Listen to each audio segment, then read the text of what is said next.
Today we're looking at BUR 13 asphalt-based seam repair.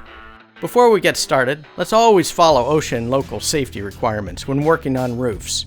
Always plan your work in advance. This includes products and tools needed to complete the project. Another consideration is weather. It can impact the installation and proper curing of APOC products. Additional information on weather requirements can be found at APOC.com. Existing roof problems can include cracking of the seam or open joint failure. Let's look at repairing this seam using Incredible tape and a top application. To start, always clean the surface. Measure and cut a piece of Incredible Fleece Top repair tape. Remove the release liner and apply Incredible Fleece Top tape over the seam. Next, work in Incredible tape with the seam roller. Using a trowel, apply APOC 365 Eterna-Flash cement over the Incredible tape. Broadcast granules into the repair area.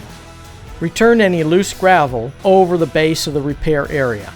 Now your APOC BUR 13 asphalt-based seam repair detail is complete. For additional information on energy efficiency, maintenance coatings, liquid applied roofing, visit us at APOC.com.